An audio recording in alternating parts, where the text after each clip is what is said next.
세월 동안 참 많은 사람들을 만나셨을 것입니다. 직장에서, 동네에서, 자녀들 학교에서, 그리고 이제는 은퇴 후 새로운 인연들까지 말이죠. 하지만 모든 사람이 당신과 같은 마음을 가진 건 아닙니다. 겉으로는 웃으며 다가오지만 속으로는 손익만 계산하는 사람이 생각보다 많다는 걸 이미 경험으로 아실 텐데요. 특히 어려운 상황이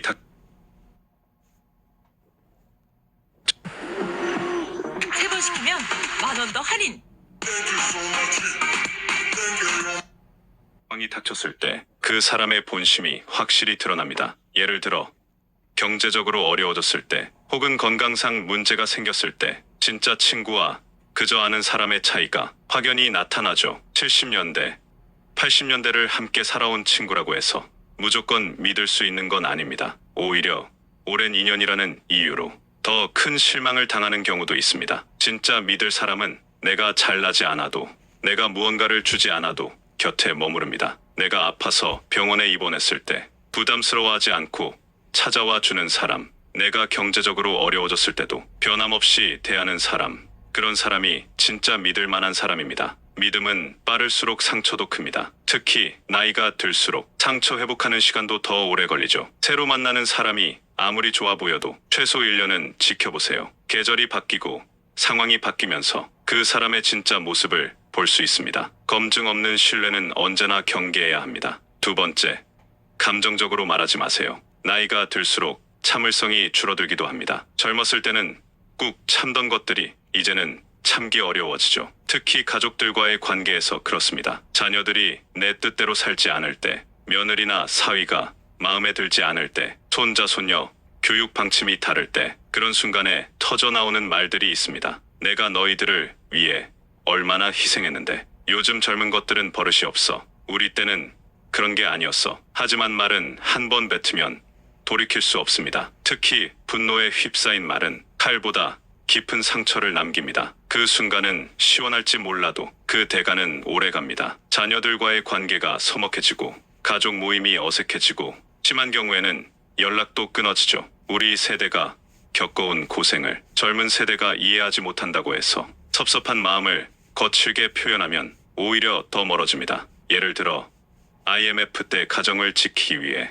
얼마나 고생했는지, 자녀 교육비를 위해 얼마나 아껴 살았는지, 그런 이야기들을 할 때도 원망 섞인 말투보다는 담담하게 들려주는 게 좋습니다. 말을 아끼는 사람이 결국 관계를 지켜냅니다. 화를 사귀고 하루만 참아도 많은 것을 지킬 수 있습니다. 특히 손자 손녀들 앞에서는 더욱 조심해야 합니다. 할머니, 할아버지의 한마디가 아이들에게는 평생 기억에 남을 수 있거든요. 세 번째, 비교하지 마세요. 우리 나이가 되면 동창회나 친목 모임에서 자주 만나게 됩니다. 그런데 거기서 듣는 이야기들이 때로는 마음을 불편하게 만들죠. 우리 아들이 대기업 임원이 됐어. 딸이 의사와 결혼해서 강남에 살아. 손자가 SKY 대학에 들어갔어. 이런 이야기들을 들으면 괜히 내 자식들이 부족해 보이고 내 인생이 초라해 보입니다. 하지만 그분들이 하는 이야기가 정말 모든 것을 말해주는 걸까요? 성공한 것처럼 보이는 자녀도 스트레스로 고생하고 있을 수 있고,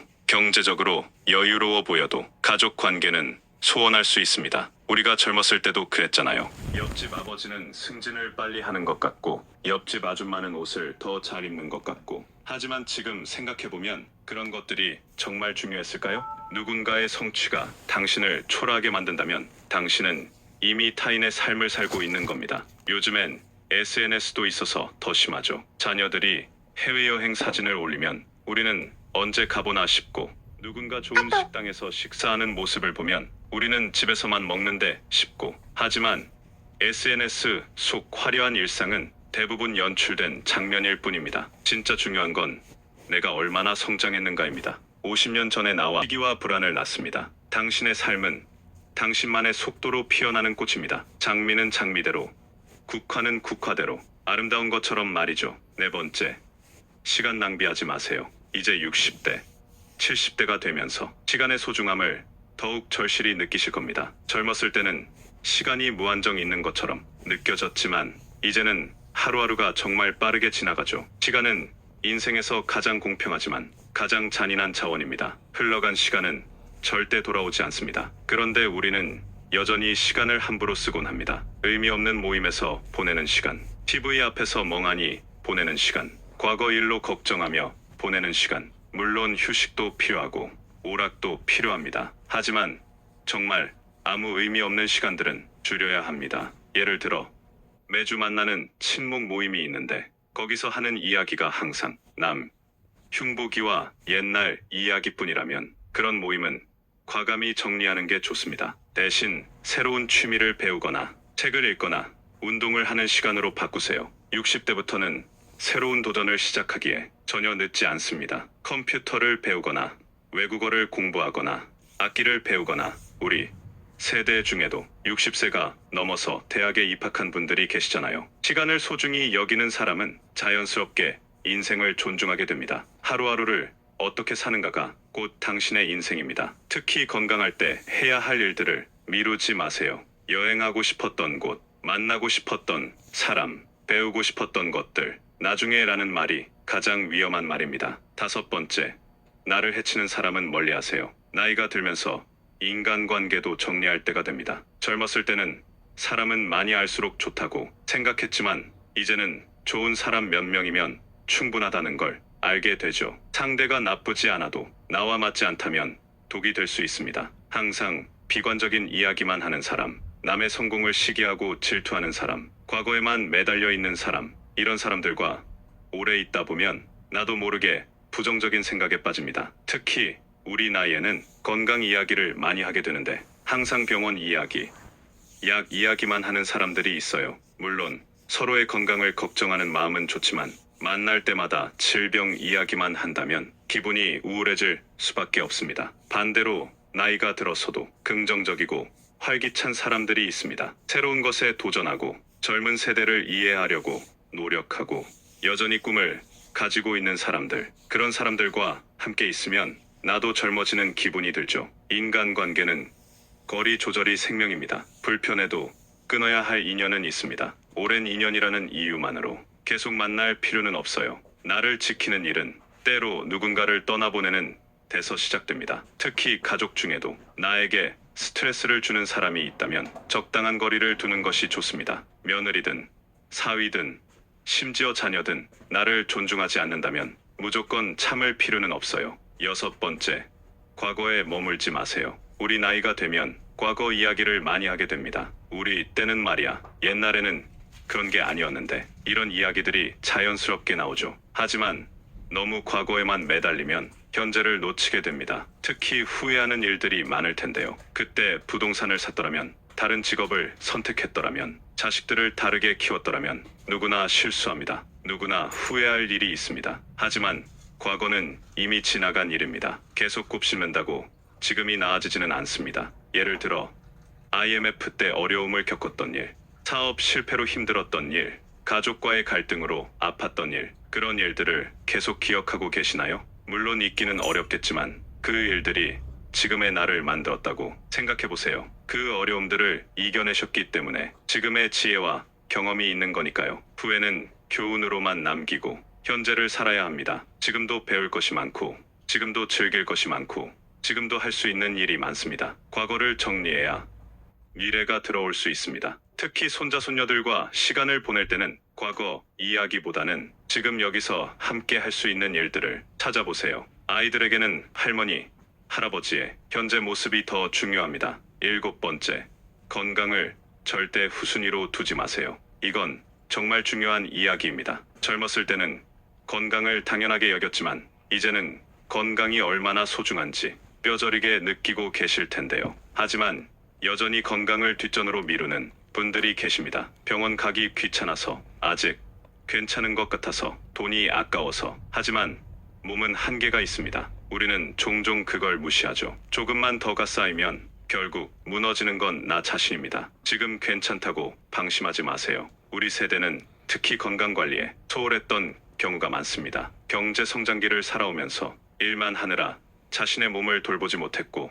가족을 위해서라면 자신의 건강은 희생해도 된다고 생각했죠. 하지만 이제는 다릅니다. 자녀들도 다 자랐고 이제는 자신을 위해 살 시간입니다. 건강은 잃고 나서야 그 소중함을 절실히 깨닫습니다. 매일 조금씩 쉬고 잘 먹고 움직이는 것이 가장 현명한 투자입니다. 특히 우리 나이에는 근력 운동이 정말 중요합니다. 계단 오르기가 힘들어지고 무거운 것을 들기가 어려워지면 일상생활이 불편해지죠. 헬스장에 가기 어려우시면 집에서라도 간단한 운동을 하세요. 스트레칭, 산책, 맨손 체조 조금씩이라도 꾸준히 하는 게 중요합니다. 그리고 정기검진은 꼭 받으세요. 조기 발견이 정말 중요합니다. 건강한 노년이야말로 진짜 성공한 인생이라고 할 수 있습니다. 8번째, 책임지지 못할 말은 하지 마세요. 나이가 들수록 말의 무게를 더 깊이 느끼게 됩니다. 하지만 때로는 깊이 생각하지 않고 하는 말들이 있어요. 특히 자녀들이나 손자 손녀들에게 하는 말들이 그렇습니다. 할머니가 용돈 많이 줄게. 다음에 좋은 선물 사줄게. 우리 손자 원하는 거 다 해줄게. 이런 말들을 하고 나서 정작 실행하지 못하면 아이들이 실망하게 됩니다. 또는 친구들과의 관계에서도 마찬가지예요. 내가 도와줄게. 나한테 맡겨도 걱정하지 마. 이런 말을 하고 나서 정작 도움을 주지 못하면 관계가 어색해집니다. 사람을 가장 실망시키는 건 말뿐인 사람입니다. 괜한 위로, 과장된 약속, 실현 불가능한 기대는 결국 관계를 무너뜨립니다. 특히 우리 세대는 체면을 중시하는 경향이 있어서 때로는 능력 이상의 말을 하기도 합니다. 하지만 진심이 없으면 차라리 침묵하는 게 낫습니다. 당신의 말은 당신의 인격입니다. 무게 있는 말만 하는 사람이 결국 신뢰를 얻습니다. 예를 들어 자녀가 어려운 상황에 처했을 때 내가 다 해결해 줄게 라고 말하기보다는 같이 방법을 찾아보자라고 말하는 게 더 현실적이고 도움이 됩니다. 손자 손녀들에게도 마찬가지예요. 무조건 사줄게 라고 하기보다는 할머니가 할 수 있는 선에서 도와줄게 라고 하는 게 좋습니다. 약속을 지킬 수 있는 범위에서만 말을 하세요. 9번째, 타인의 시선에 휘둘리지 마세요. 나이가 들어서도 여전히 남의 시선을 의식하는 분들이 계십니다. 사람들이 뭐라고 할까? 체면이 서지 않는데 창피하잖아. 하지만 당신이 어떤 선택을 해도 누군가는 비판합니다. 그러니 애초에 모든 사람을 만족시킬 생각을 버리세요. 예를 들어 60대에 새로운 취미를 시작한다고 하면 나이가 들어서 뭘 배워라고 말하는 사람도 있고, 자녀들과 다른 의견을 가진다고 하면 요즘 어른들은 고집이 세라고 말하는 사람도 있습니다. 하지만 그런 말들에 일일이 신경 쓸 필요 없어요. 다수의 눈치를 보느라 자신의 삶을 잃는 사람이 많습니다. 특히 우리 세대는 평생 다른 사람들의 기대에 맞춰 살아왔습니다. 부모님의 기대, 배우자의 기대, 자녀들의 기대, 사회의 기대. 하지만 이제는 내가 원하는 대로 살아도 됩니다. 당신 삶의 방향은 당신이 정해야 합니다. 남들이 보기에 조금 이상해 보여도 내가 행복하다면 그걸로 충분합니다. 예를 들어 혼자 여행을 가고 싶다면 가세요. 혼자 뭐 하러 가냐는 말에 신경 쓸 필요 없습니다. 새로운 옷을 입고 싶다면 입으세요. 나이가 들어서 그런 옷을 이라는 말에 휘둘릴 필요 없습니다. 나답게 사는 용기, 그게 진짜 자유입니다. 인생의 마지막 장에서만큼은 자기 자신에게 솔직해도 됩니다. 10번째, 자신을 과소평가하지 마세요. 나이가 들면서 자신감을 잃는 분들이 많습니다. 나는 이제 늙었어. 나는 아무것도 못해. 나는 쓸모없는 사람이야. 이런 말들을 자주 하시나요? 자신에게 부정적인 말만 하다 보면 정말로 아무것도 못하게 됩니다. 하지만 생각해보세요. 여러분은 한국 현대사의 가장 역동적인 시기를 살아오신 분들입니다. 전쟁의 폐허에서 시작해서 지금의 대한민국을 만드신 분들이에요. 산업화와 민주화를 모두 경험하시고 IMF 외환위기도 이겨내시고 코로나 팬데믹도 잘 견뎌내셨습니다. 이런 경험과 지혜를 가진 분들이 어떻게 쓸모없다고 말할 수 있나요? 능력보다 더 중요한 건 스스로에 대한 신뢰입니다. 나는 원래 이런 사람이야 라는 말로 자기 한계를 설정하지 마세요. 60대에 컴퓨터를 배우신 분들, 70대에 운전을 시작하신 분들, 80대에도 새로운 도전을 계속하시는 분들, 이런 분들이 주변에 계시잖아요. 도전은 작게 시작해도 결과는 크게 돌아옵니다. 예를 들어 스마트폰 사용법을 배우는 것만으로도 세상과 소통하는 새로운 창구가 열립니다. 간단한 운동을 시작하는 것만으로도 건강이 눈에 띄게 좋아집니다. 새로운 사람들과 만나는 것만으로도 인생이 다시 활기를 찾습니다. 당신은 생각보다 강합니다. 믿는 만큼 변할 수 있습니다. 나이는 숫자일 뿐이에요. 마음만 젊다면 언제든 새 출발할 수 있습니다.